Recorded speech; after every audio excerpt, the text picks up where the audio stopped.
para sa ating DepEd, para sa ating Department of Education sa isyung cancel ang pasok this year. So, ito yung which is napakasimple lang naman. Kung ito ay pakinggan o ito ay i-accept ng ating pamahalaan, no? Sa issue kasi na natatakot sila sa virus, natatakot sila sa naturang pandemic ng ating sa panahon natin ngayon, hindi na kailangan na maapektuhan ang ating mga mag-aaral. Maapektuhan ang ating mag-aaral. So, ito, ito siya ay napakasimple. So, hindi kailangan o hindi dapat na makancel ang ating pasok this June, itong taon na to, 2020 to 21. So, ito for example sa isang classroom, mayroong 40 student. Whole day yun, whole day. Sa whole day, especially sa provinces, is karaniwang ang mga classes doon is whole day. So, bakit hindi hatiin yun? 20 sa umaga, 20 sa hapon. Okay? Kung mayroong mga estudyante sa 20 sa umaga, kung mayroong estudyante na may kakayahang mag-home study, pwede. Walang problema. Mas maganda kasi bawas uli yung estudyante. For example, sa umaga is 20. No? Overall, sa classroom na yon, sa ordinary class is 40 student. Hatiin nyo ng dalawa. Sa umaga 20, sa hapon 20. So kung sa 20 na yun, sa umaga, kung may tatlo or dalawang estudyante ang may kakayahang mag-home study, dahil may kumpleto siyang kagamitan, mayroon siyang internet, malakas na internet, mayroon siyang computer na mas maganda yung pag-aaral niya kasi kumpleto yung kagamitan niya doon sa bahay. So, maganda yun. Yun ay magandang bawas yun sa 20 na estudyante sa umaga. So, nagiging 18 na lang. For example, dalawa yung may kakayahan. No? So ito ay sa provinces. Kung for example naman is sa NCR, karaniwang sa NCR is, for example, yung grade 3. Grade 3, may umaga, may hapon. Iba yung, for example, ako grade 3. Pasok ko sa umaga lang. Iba na naman yung pumasok sa hapon kasi sa sobrang dami ng estudyante ng NCR. No? Sobrang dami talaga. So, bakit hindi nila gagamitin yung oras ng hanggang alas 10 ng gabi? For example, grade 4. No? Grade 4 to grade 6, pwede nila i-adjust yun. Doon nila papasukin yun sa area na ng PM time na. For example, bubuksan nila yung klase ng grade 4 to grade 6, bubuksan nila ang klase alas 4 hanggang alas 10 ng gabi. So, lahat na classroom ay nagagamit sa grade 4 to grade 6. No? Tapos, yung grade 1 to grade 3, ang lahat na classroom nun ay nagagamit nila sa umaga. So, bawas. I-adjust yung oras at i-adjust yung mga kabataan. Hindi kailangan maapektuhan ang ating mga estudyante ang mag-aaral. Hindi kailangang maapektuhan sa pandemic na ito. Kasi kung sa totoo lang, mga ka-idol, para sa akin sa loob ng 3 taon, na-realize ko, hindi virus ang ating kalaban, kundi ang maling sistema ng gobyerno, maling pamamalakad. Wala silang hindi nila hanggang plano lang sila. Plano dito, pak. Wala na silang pakialam kung ano yung dadaluyan, ang pwedeng dadaluyan sa plano nila. No? Wala na silang pakialam. Basta na lang sila plano ng plano. Wala. Hindi nila iniisip yung kung anong malaking kahinatnan o malaking ano ba tawag nito? Hindi na ko ano ba tawag nun? Hindi na nila iniisip yung malaking epekto. Masama ba? Nakakasama ba? O hindi? Hindi nila iniisip yun. Basta na lang sila plano ng plano. So, ayun, ang propose ko para sa Department of Education, sana kasi mas marami naman talaga ang mga provinces at maraming mga eskwelahan na nagbubukas ng whole day, no? So, yun lang ho, hatiin yung estudyante. For example nga po, 40 student in one room, 20 sa umaga, 20 sa hapon. So, tuloy yung pasok. At hindi lang yun, mayroon pa. Bago pumasok sa si guard or kung sino pa yung pwedeng mag-a-assist sa kung maraming mga mag-volunteer sila na mag-detect sila ng body temperature sa ating mga estudyante. Pag kasi kailangan kung may lagnat yung bata kahit 26 above, 27 above o 26.5 above, huwag na munang papasukin. Obserbahan na muna sa bahay. Ganon. Para hindi nakahawa-hawa-hawa. Kung maaari, ang Department of Education ay mag-supply or mag-produce ng gloves, mag-produce ng mask. Kasi sigurado may budget tayo dyan. Sigurado may budget ang Department of Education para sa ating mga estudyante, para sa ating kabutihan ng mga mag-aaral natin. No? So, ayun. Thank you po, thank you. So, ito naman sa masasabi ko kay Senador Bato de la Rosa. Actually, may, saan ba yun? Sandali. Yan. Sabi kasi niya, eto. Sabi niya, sige, okay lang sa akin. Ito po para kay Senador de la Rosa. Reaction ko to sa kanyang mga sinasabi. Okay, sige, okay lang sa akin. I-junk ninyo. Gusto ninyo i-junk? Sige, i-junk ninyo.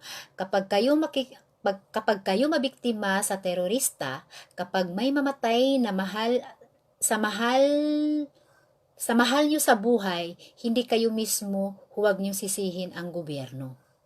Ni hindi gumagawa ng paraan para mahihinto ang terrorism para sa masawatan ng terrorism. Ayun, ang sabi niya. Ito sabihin ko sa kanya. Ito ang tanong ko sa iyo, Mr. De La Rosa.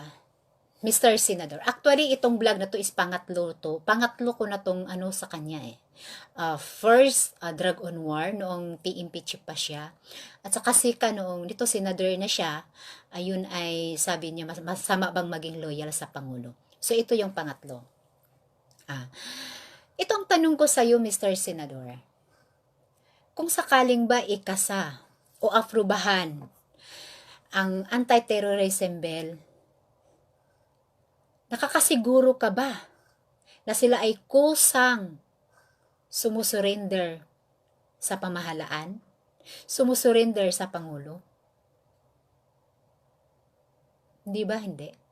At nakakasiguro ka ba kung ikasa ang anti-terrorism bill, sila ay hindi manghahasik ng lagim? Kasi sa tingin ko, para sa akin pangatlo na kasi to eh. Pangatlo to. Kung ano kasi yung hit niyang sinasabi nila, kunyari sa pamahalaan, sa Duterte administration to Kung ano yung hit niya, na sinasabi niya sa taong bayan, yun ay kabaliktaran. Kabaliktaran, una pa lang, sa droga, hit niya yung droga, di ba? Pero lalong lumalala. Hit na hit niya yung droga eh. Sabi pa nga niya, my God, I hate drug. Dahil hit niya ang droga, nangako siya, 3 to 6 months, wala nang droga. Di ba? So, anong resulta? Kayo na sumagot niyan. Pangalawa, hit niya ang corrupt. No? 3 to 6 months, wala nang corruption. Pero wala pang 3 buwan since na naupo siya bilang isang pangulo. Pinalaya ang mga corrupt. No? Kung ano yung ayaw niya, siya yun. No? Ito yun eh. Sa ano ko lang, sa pag-analyze ko lang sa pangyayari. Kitang-kita kasi eh. Kung marunong ka mag-analyze sa kanya, sa administrasyong ito, talagang masasabi mo, mali. Ito pangatlo, anti-terrorism bill. Nagkasa siya kasi anti-terrorism, kuno siya. So nagkasa siya ng batas. Gusto niyang magkakaroon ng batas para sa mga terorista. So ito yon. Hindi ba? Sino ba ang nakipag-meeting sa mga NPA? Sino bang nakikipag-usap kay Juma Singson? Sino bang nakikipag-ugnayan kay Miss Wari? Ano ba yun sila? Di ba mga terorista? Tapos ngayon sabihin, ang nagrarally, ang nagsasabi ng junk terror bill is terorista. Paano yun? Nagsasabi ako ng junk terror bill. Terorista na ako? Teroristang taga-ilo? No? Ito yun eh. Maano mo sa pangyayari? Kung ano yung ayaw niya, kunyari lang yun. Kunyari lang yun. Inuuto lang tayo nun. Uto lang talaga. Kung ikaw naman si utong-uto, ay paniwalang paniwala ka. Himod na himod ka. Gumawa ka pa ng fake news laban sa oposisyon para lang talagang masuportahan mo siya. Pero ang totoo, nauto ka lang. No? Nauto ka lang. Yan ang totoo. So, ito yung pangatlo. My God, I hate drugs. 3 to 6 months, wala nang droga. Ano nangyari? Example na lang sa Davao. Second week pa tayo ng ngayon? Ng June. Pero 3 na ang nahuhuling malakihan. Hindi lang 1,000. No? Napakaano talaga ng gobyerno, napakaano sa pamahalaan na to, nagumbaga ba, kunyari na lang lahat, parang joke na lang lahat. Kung ikaw maniniwala ka, bahala ka. Ganun yun. Kaya sana sa mga tao dyan na talagang bukas pa ang isipan at may pagkakataon pa na mag-isip, may pagkakataon pa na i-analyze mo yung pangyayari. I-vis na lang natin yun sa mga dito tayo sa pandemic. Ibibis na lang natin sa pangyayari nitong pandemic na to. No? Sabihin niya, like, OFW, plano. Pero hindi nila alam kung anong daloy sa planong iyon. Anong klaseng dadaluyan sa planong iyon. Yun eh. Pero, ang totoo niyan, ginagamit lang nila ang pandemic, ang COVID-19, para magkakaroon ng dahilan sa taong bayan na magkakulimbat ng pera sa kaban ng bayan. Yun yung totoo. Bakit ko nasasabi yun? Opinion ko to At bakit ko nasasabi yun? Bakit ko nasasabi sa inyo ang opinion kong ito? Sample na lang. Ha? Sample na lang. Balik probinsya program ni Bungo. Balita ko, 1.5 trillion ang budget pala nun para sa balik probinsya program. Pero anong nangyayari sa ating kapwa OFW na umuwi sa probinsya? At naabil ko nun nila ang programa ni Senador Bungo. Dinala sa airport, walang flight schedule. Meaning wala pang ticket. Walang tubig, walang pagkain. Nag-antay sila doon na parang mga syunga. 'Di ba? Sabi nila para silang mga basura. Oh. Nasaan ang budget nun? Pamahalaan ka, programa mo yan, dapat na i-produce mo lahat. Bago mo dinala yung tao sa airport, binigyan mo na at may inaabot ka na. Ito ang flight number mo. Ito ang flight number mo. Ito ang oras ng flight mo. Kailangan ka nang dalhin sa airport. No? Hindi yung hinuhugot lang sila doon sa quarantine area, ni wala ngang mass test, hindi nga sila nakapag mass testing. Hindi nga sila sigurado kung free COVID na ba sila. Pagdating sa airport, parang mga syunga. Walang flight. Walang ticket, walang flight schedule. So, anong gagawin nila doon? So, may mga iba tayong kababayan na OFW, gumawa ng gumawa sila sa sarili nila, para sa sarili nila, para makauwi sila. Sila yung nagpabook ng ticket para makauwi sa kanilang probinsya. Oh, 'di ba? Ang tanong, nasaan ang budget doon? Nasaan yung 1.5 trillion kung totoo 'yun? 'Di ba? Napakasakit isipin. May budget yun sa mass testing. May budget yun. 'Di ba?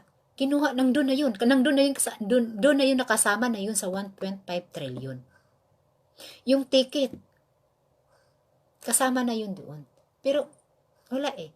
Meaning, ginagamit lang nila, sa madaling salita, ginagamit lang nila ang pandemic, ginagamit lang nila si COVID para makakulimbat ng pera na mula sa kaba ng bayan. Kaya, wala. Kaya kung ikaw, iniisip mo, galing nagawa ni tatay. Ang daming nagawa ni tatay. Nagtatrabaho si tatay. Nagtatrabaho si tatay? Ano? Saan? 'Di ba? Saan ang resulta sa trabaho niya? Ito? Ang pahirap sa taong bayan?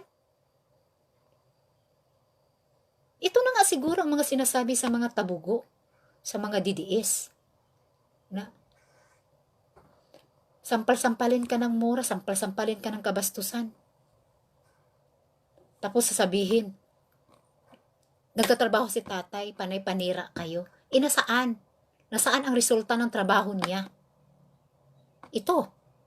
Di ba maliwanag na ang resulta sa trabaho ng tatay niyo? Maliwanag pa sa sikat ng araw. Kahit dito na lang kayo sa pandemic na ito. Huwag niyo nang isipin yung nagawa niya noon, na ano niya noon. Hindi ba? Napakasakit eh. Tapos sabihin pa. Lahat ng mga sinasabi, wala. Kumbaga, hindi pinag-isipan. Basta na lang nagsasalita. Basta na lang nagsasabi. Hindi pinag-isipan kung may maganda ba, may magandang resulta ba o wala. No? Yun ang masakit eh. Na, tapos ikaw, paniwala ka. Sabihin na, ito katunayan. Tapos fake news naman. 'Di ba? Fake news naman. Paniwala ka, fake news naman. Sabihin mo, ang nangyayari ngayon, pero napapalabas ka ng video noon. Ano 'yun? Katangahan. Pinapaniwala mo yung mga tao na, kunyari madami kayong sumusuporta sa panahon ng pandemic ngayon. Hoy, hindi kami uto-uto. 'Di ba? Hindi kami uto-uto na magpapaniwala pa rin. Hindi eh. Wala. As in wala. Tapos, ilang porsyento pa ba yun siyang yung nasa survey? High na high nga naman talaga. Diyos ko, nakakatakot. Nakakatakot lang talaga isipin na sa kabila ng lahat, sa nangyayari sa ating bayan, sa nangyayari sa ating mga kababayan, mayroon pa rin talaga tayong kababayan na bulag, pipi, at bingi. Ano? Sabihin pa rin na ganito, ganyan, ganyan. Tapos, sampal-sampalin ka ng kabastusan, sampal-sampalin ka ng pagmumura, wala na. No. So, mahaba-haba na yung daldal ko. Gugu ate. Hi Renmar! Long time no see. Hi! Salamat. Long time no see ha. Ikaw ha. Nasaan ka ba galing? And then, ayan.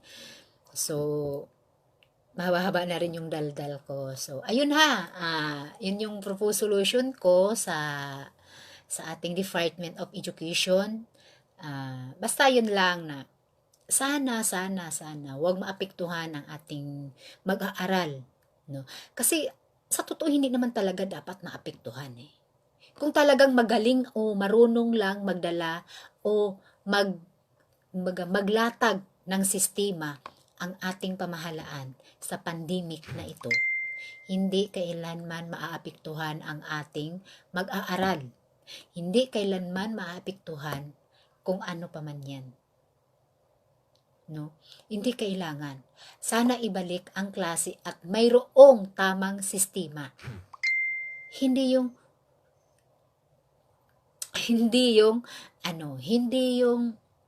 design ngayon. Bahala na bukas. 'Di ba? Bahala na bukas. Walang improper system. Kumbaga, hindi nila nahahanay-hanay ng maayos ang kanilang plano. Basta, naglatag ng plano, isang kadamakmak na plano. Paglatag nun, palpak ang resulta. Paglatag nun, wala kang makikitang maganda para sa bayan. Wala kang makikitang maganda para sa taong bayan. Dahil ang kanilang mga plano, nakaplano para sa sarili niya. Pero ginagamit lang nila ito yon, pandemic o si COVID-19 para lang sa sarili nilang intensyon. Bumalay natin, nang dahil kay COVID-19, magtagumpay sila sa 2022. Di ba? Dahil ang laki na kayang pera na kulimbat nila. Ang laki na. Diba? Abangan natin yan. Kung before 2016 election, may mga mayor nga nakakatanggap ng 3.7 million mula sa kanya. Pero hindi pa nanalo yon. Ha? Siguro kulang ang pera. Aabangan natin sa susunod na eleksyon. Yan ang abangan natin. Malay mo, maging 7.3 million na. Baliktad lang. Yun. Kaya, sana kung mayroon pang mga kababayan ko dyan na especially sa mga OFW na yun bang paniwalang paniwala. Huwag kayong basta-basta maniniwala. Try nyo kayang mag-follow, try nyo kayang mag-research, no? Mag-search kayo sa Google. Kung totoo ba yung, for example, nakakita kayo ng balita. For example, Mukauson Vlog. May nakita kayo doon, may nabasa kayo. Try nyo kayang i-google. Try nyo kaya. I-try nyo kaya kung talagang mayroon ba o wala ba. No? At saka, pag-aralan nyo kung anong resulta. Pag-aralan nyo kung ano yung nababasa nyo sa Google. Huwag din basta-basta maniniwala. For example, kay Banatbay. No? At tulad yung pala ngayon, speaking of Banatbay. May napanood akong video. Kinausap siya ni Peter Kawatano at saka si Mukauson na na pwede daw bumili ng, ano ba yun? Kalimutan ko na. na yung parang mga vlogger, mga in short mga vlogger. Meaning, Pwede silang bumili ng mga vlogger na magkakalat ng mga kasinungalingan. Ganun. Ganun yun. Kaya, uy, thank you sa inyo. Hi, Sir Walde. Magandang hapon po. Magandang hapon. Si Sir Walde Carbonell. Ayan, nanonood siya sa atin ngayon. Ayan. Thank you po, thank you. Bye-bye sa inyong lahat. Bye-bye, magandang hapon. Ayan, pray lang tayo lahat. Happy Sunday ulit. Tuloy lang ang laban. God bless. Yes, God bless us. Laban lang tayo. Hanggat may mga api at may naaapi, wag na tayong mawala ng pag-asang lumaban. Isigaw natin ang ating karapatan. Hindi yung, ay, bahala na siya, problema niya yan. Hindi yun. For example, sumigaw siya ng tulong. No? Sumigaw siya ng tulong, for example, nagbabay na ha. Sumigaw siya ng tulong. Pagkatapos, alam mong hindi ka makikinabang o walang beneficiary sa'yo sa pagkatao mo o sa sarili mo. Sabihin mo sa sarili, bahala siya dyan. Kanya yan, problema niya yan. Hindi yun ganun. Kung sumigaw siya ng tulong, especially ang sigaw niya is para sa pamahalaan, erase mo yung boses niya. Gamitin mo yung boses mo para ma-erase niya yung sigaw niya. Ganun yun. Hindi yung hayaan na lang natin siyang sumigaw. Bahala ka dyan, nagutom ka, tamad ka hindi ka nag-ipon hindi yun. Hindi. Kung nagsigaw siya, for example, sumigaw siya humihingi siya ng tulong dahil hindi siya nabigyan ng ayuda mula sa gobyerno. Sumigaw siya, hindi yun siya nagrereklamo. Hindi siya nagrereklamo. Kundi, humingi siya ng tulong sa pamahalaan. Hindi siya nagrereklamo. Kaya yung mga taong nagsasabi na panayreklamo ako, excuse me, hindi ako nagrereklamo. Bakit? Hindi ako nagrereklamo sa sarili ko. Sa hirap ng dinanas ko, gumbaga, sa panggigipit na dinadanas ko, hindi ako nagrereklamo. Bakit? Bagkus nagpapasalamat pa ako sa mga dinananas kong iyon. Lalo akong tumapang, lalo akong nagkakaroon ng lakas ng loob. Kaya wag yung sabihin na yung mga taong ganon ay nagrereklamo. Hindi. Kung mahina yung boses niya, tulungan mo. Makikisigaw ka para makakarating sa ating pamahalaan. Para makita nila. Pero ang resulta kasi, ang pamahalaan kasi natin ngayon, ito kasi ang sa ating pamahalaan ngayon. Ito ang napansin ko, isa to sa napansin ko. Hindi siya tumatanggap ng opinion. Ang pamahalaan natin, ang Duterte, pamahalaan ng Duterte administration, hindi tumatanggap ng opinion o suggestion. Bakit ko nasabi? Dahil una pa lang, by January, may mag-post kami, may panawagan kami, i-total travel ban ang China. Pero walang ginagawa. Bahala na. Makasarili tayo kung gawin natin yan. Hindi yun makasarili Pinoprotektahan lang natin ang ating bayan. Pinoprotektahan lang natin ang ating mga kababayan. Kasi doon galing yung virus. So, kung patuloy yun, pumapasok sila, ito na nga ang nangyayari. Ito na nangyayari na. 'Di ba? Dahil sa hindi tayo makasarili, okay, sige. Nang happy natin yung virus, ganun ang resulta. Ganun. Kasi ayaw nila yung ayaw nila yung makinig. Ayaw nilang tumatanggap ng opinion o suggestion mula sa taong bayan. Kasi kung pinakinggan nila tayo, na sumisigaw noon na i-total travel ban, i-total block, kumbaga, i-lockdown ang China, kumbaga hindi napapasukin sa bansang Pinas. Kung nakikinig siya noon, hindi tayo dumating sa punto na umaabot ng 3 months. Hindi. Kasi maaga natin naagapan. Kunti lang ang nakakapasok. 'Di ba? Pero ang nangyayari, tuloy-tuloy, sige, come in. Parang ganun. Come in, VFF. Parang ganun. So, ang nangyayari, wala. Hindi. So, panawagan natin ulit na Mr. President, unahin mo yung kapakanan ng iyong nasa kasakupan bago ka magpakabayani sa bansang China. So, nasabi natin yun dahil natatakot tayo sa virus. Baka mamaya, yung mga nasasakupan niya is mas mas lumala pa kaysa mga nasasakupan ni Xi ng president ng China. So, ito na nga ang resulta. 'Di ba? Mas malala pa. Mas malala pa sa China. Kasi wala silang magandang sistema. Hindi nila binibigyan ng pansin talaga. Hindi nila tinutukan ang mismong kalaban natin. Kita mo naman nung una pa lang, kita nyo naman, nung una pa lang virus ang ating kalaban. Pero ano yung inilatag nila? Mga tangke de gera. Ano yun? Makita ba yun? Makita ba yun sa ano? Babarilin ba yung ano? Babarilin ba yung virus? 'Di ba? Ang hahaba pa ng ano ha? Ang hahaba pa ng mga armas. Ang hahaba pa ng baril. No? Full pack pa yung mga bala. Akala mo, 5 batalyon na kriminal yung huhuliin nila. Pero virus lang pala, hindi pala nakikita ang kalaban nila. Dahil wala sila sa tamang sistema. Wala sa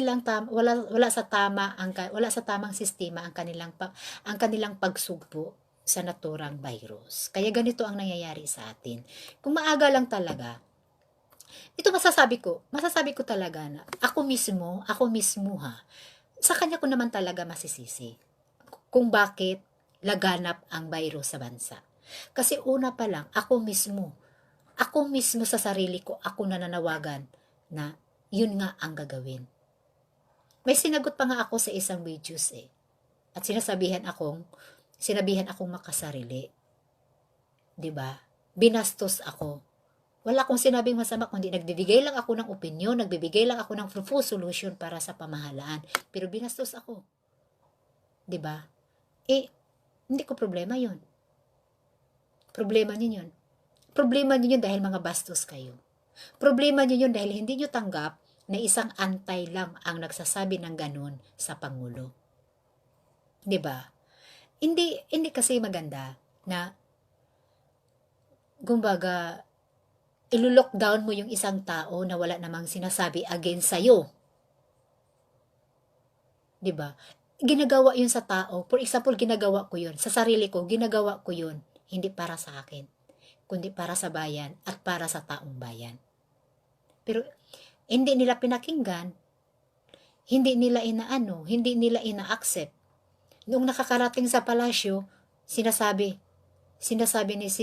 ni spokesperson Sal Panilo, virus lang yan. Nothing to worry. Nothing to worry. Nothing to worry daw. So, ito na. So, nothing to worry ha. Palasyo na nagsasabi niya na virus lang yan, nothing to worry. Pero bakit kailangan maapektuhan ang ating mga estudyante? Bakit kailangan maapektuhan ang ating ekonomiya? Kung sasabihin na nothing to worry. Bakit kailangan maapektuhan ang hanap buhay ng mamamayan? Kung nothing to worry. 'Di ba?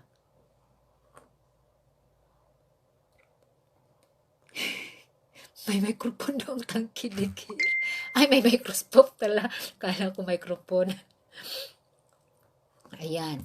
Kasi, mabuhay ka, idolin. Salamat po, bibot po. Salamat po. Ayan na, medyo mahaba-haba na talaga. Kanina pa ako nagpapaalam. God is with you, with us, Miss Lynn. God is truth and justice. Yes, totoo yun.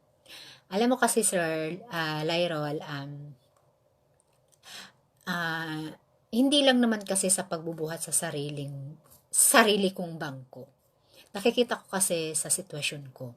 Nakikita ko sa kalagayan ko, which is before, kung nakaraang buwan, medyo ginikipit tayo, inaano tayo, pero hindi sila nagtatagumpay. Kasi alam ng Diyos na nagsasabi tayo ng totoo, alam ng Diyos na hindi tayo napapakalat ng maling informasyon at maling akusasyon ng mga tao. So, ito ay mga sinasabi natin ayon sa ating karapatan bilang isang mamamayan na maghayag sa ating saloobin, sa ating pamahalaan. So, ito ay dapat gamitin natin. Hindi sa ganun na inaabuso natin ang demokrasya. Dapat nga ang demokrasya, ang pamahalaan nga ang nag-aabuso sa demokrasya iyon. Bakit ko nasasabi? Speaking of democratic, bakit ko nasasabi na ang pamahalaang Duterte ay inaabuso ang demokrasya? Masasabi kong inaabuso, bakit? Binabaliwala niya. Hindi niya ina-apply sa sarili niya bilang isang presidente. Ang demokrasya, ang salitang demokrasya, hindi niya ginagamit iyon, which is nasa bansa tayo ng demokrasya. Hindi niya ginagamit iyon. Dahil kung ginagamit pa niya iyon, makipag-usap siya ng maayos sa kanyang nasasakupan. Makipag-usap siya sa taong bayan.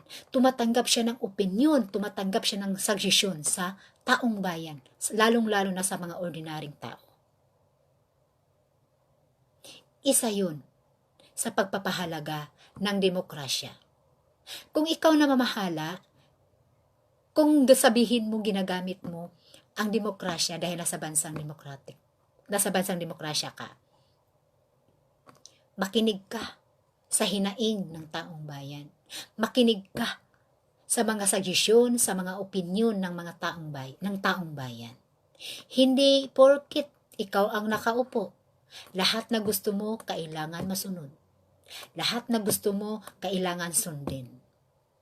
Meaning, kung yan ang gusto mo, hindi mo pinahalagahan ang bansa mo bilang nasa demokratiko. Hindi mo pinahalagahan. Kaya hindi mo kayang tanggapin ang mga suggestion o opinion ng taong bayan dahil wala sa sarili mo iyon. Hindi mo ina-apply sa sarili mo ang demokratiko. Kaya ganon. Diba? So, tayo, bilang isang mamamayan, naghahayag ng katotohanan, naghahayag ng ating saloobin para sa pamahalaan, hindi pinapakinggan. Tapos sasabihin, hindi sila nakikinig sa atin. Tapos sasabihin nila, inaabuso natin ang demokrasya. Hindi. Hindi natin inaabuso ang demokrasya. Sila ang nagbabaliwala sa demokrasya dahil hindi nila sinisilip ang taong bayan kung ano ang hinanaing. Hindi nila sinisilip o tinitingnan ang hinanaing ng taong bayan. Kaya binabaliwala nila ang demokrasya. Hindi tayo ang nag-aabuso, kundi sila ang nasa pamahalaan. Yun ang totoo. Kaya kung sasabihin ng mga DDS dyan na masyado nyo nang inaabuso ang demokrasya, nagkakamali ka. Mag-analyze ka sa Duterte administration since 2016. I-analyze mo hanggang ngayon. I-analyze mo kung sino nga ba ang sumisira o nagbaliwala sa demokrasya. Ako ba? Kami ba? Nga nagreklamo? Na tinatawag yung nagrereklamo? Or yung pamahalaan? Yung nasa palasyo? Yan lang. Mag-analyze ka bago mo sabihin sa akin na sinisira ko o inaabuso ko ang demokrasya. Mag-analyze ka bago mo isampal sa akin yan.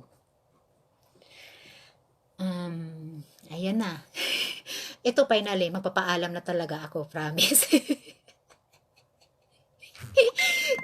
Ayan na, ulitin ko talagang bye-bye na. Bye-bye. Salamat po, salamat.